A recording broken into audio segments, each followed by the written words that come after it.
वास्तव्य करणारा मामा शकुनी. हा मामा सांगतोय, मी माझे अक्कल गोटे भाचे ऐकताय.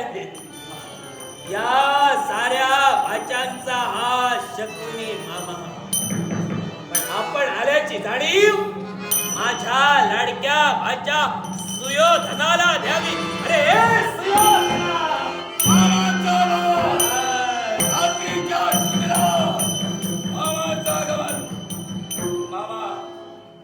आपला लाडका भाचा सुयोधन आपल्या चरणाशी होशी नालायक होशी. राजा बापली भाचा शांत हो. नालायक होशील याचा अर्थ काय? या विश्वाच्या ठिकाणी आमचं अस्तित्व होणार नाही, आम्ही योग्य तेथे होणार नाही, आमची तेवढी पात्रता निर्माण होणार नाही. या उद्देशाने तुम्ही माझ्याजवळ नाही नाही नाही सुयोधना. अरे ना म्हणजे नामवंत, ला म्हणजे लाभवंत, य म्हणजे यशवंत, क म्हणजे कीर्तिवंत असा तू नालायक होशील. मामा अशा वेड्या वाकड्या वर्णानं आजपर्यंत तुम्ही आमचा प्रवास घडविला. अशाच प्रवासात संभ्रमित मनानं चालणारा हा सुयोधन आजपर्यंत कुणाचं वाईट केलं नाही. चिंतिलं ते फक्त त्या कुंती पुत्राचं वाईट चिंतिलं. कारण माझ्या अधिकार क्षेत्रात यानं पाऊल टाकला तो माझा वैरी. अशा वैऱ्याचा मी शेवटच करणार. माझ्या मनाची जिज्ञासा आहे. अच्छा, तुझी इच्छा आणि तुझं ध्येय पूर्ण करण्यासाठी हा मामा वेळोवेळी पदोपदी क्षणोक्षणी झटला. उपयोग काय केला? मामा यशाचं शिखर दाखवण्यासाठी तुम्ही तत्पर ठरलात. पण प्रत्येक यशाच्या मार्गात भलं मोठं विवर आमच्या समोर आणि या विवरात आम्ही पोहोचतोय. पुन्हा तुम्ही उभं करण्याचा प्रयत्न करताय. मामा काय केलं तुम्ही? काय केलं? काय केलं तुम्ही? अरे आतापर्यंत काय केलं? काय केलं? अरे भाच्या विजयाचं उंच शिखर तुम्हाला गाठावयावं म्हणून आटोकाट प्रयत्न केला. गांधार नाही सोडिला, हस्तिनापुरात राहिलो केवळ माझ्या भाच्याच्या उज्ज्वल भविष्यासाठी. काय उज्ज्वल भविष्य झालं? अद्यापर्यंत हस्तिनापुरात तुम्ही राहिलात, मार्ग सुचविण्यासाठी तत्पर झालात. प्रत्येक मार्गात अपयश आम्हाला आलं. फक्त आमच्या अंदाचे बिंदे होत राहिलात.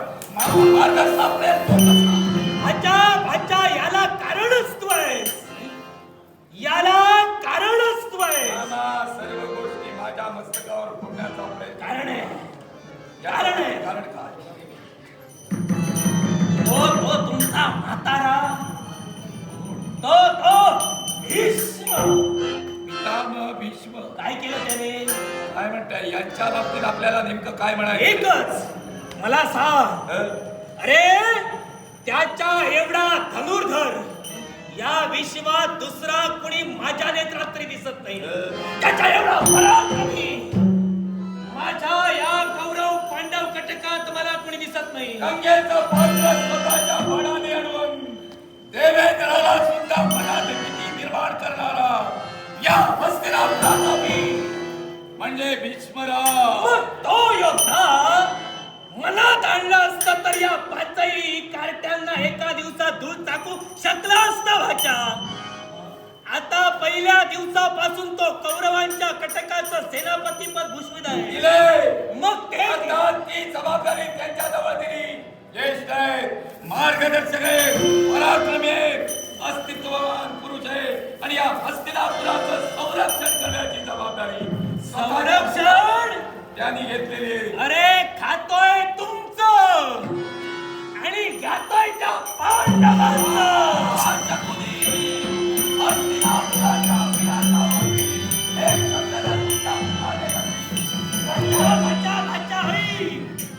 शांततेत विचार. हस्तिनापुराच्या अधिकारी व्यक्तीच्या बाबतीत असे शब्द तुमच्या मुखात कारण आहे त्याला. काय कारण? सांग. भीम नको, धर्म नको, पार्थ नको, निदान नकुल सहदेव तरी मारायला हवे होते की नको? नेमका आपल्या बोलण्याचा अर्थ काय? अरे पाचही पांडवांना सुरक्षित ठेवलंय. दिशा देण्याचा प्रयत्न करताय. एकच पाचही पांडवांना सुरक्षित ठेवलंय आणि केवळ शरसंधान करतोय ते सामान्य सैन्यावर. म्हणजे मी तुमच्या सोबत आहे पण मी तुमच्या सोबत नाही भाच्या. मामा, सुरुवातीच्या सर्व गोष्टींना तुम्ही तर साक्ष आहात.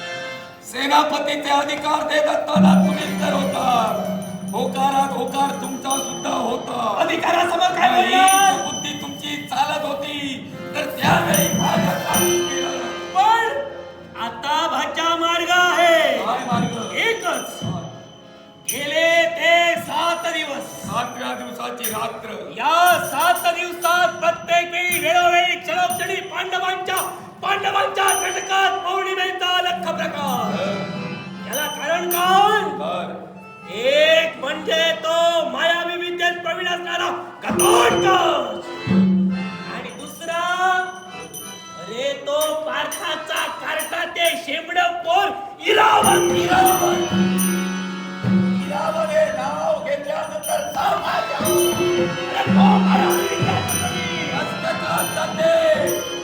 कारण या इरावनानं थैमान घालायला सुरुवात केली. याच प्रश्नानं मस्तक बधीर होतंय. मामा, त्याचं थैमान थांबवावं कसं? एकच. तो इरावत संपेल कसा? अच्छा, याला आहे उपाय आहे. काय उपाय? अरे आपल्या कटकातील एक महाबलाढ्य वीर. मामा, असा आपल्याजवळ वीर आहे, असा योद्धा आपल्याजवळ आहे. इरावतला धूळ टाकेल. इरावतला भारताने पराभूत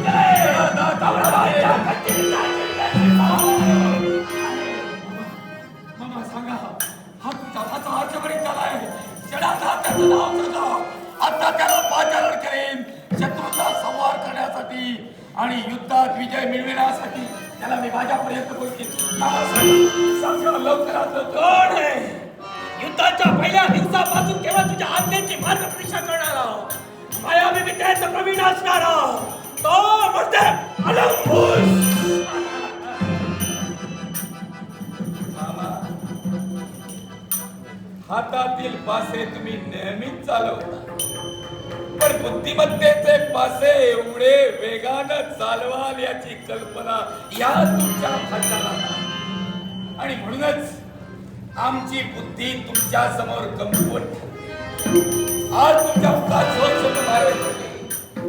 मायावी विद्येनं जर का युद्ध होत असेल तर मायावी विद्येत पारंगत असणारा आपलं याला पाचारण करण्याची गरज आहे. मामा, यश संपादन करण्यासाठी या विश्वाच्या ठिकाणी त्या पुत्राचा सेवन करण्यासाठी त्या घराला जावं लागलं तरी चालेल. त्या आज माझ्याकडे झाला पाहिजे. अर्थात त्या सेवकाला आज्ञा करा. अलंकुशाला आमच्यापर्यंत बोलवा. त्याला मार्गदर्शन करूया. त्याचे सर्वाधिकार त्याच्याकडे देऊया. शत्रूचा संहार करण्याला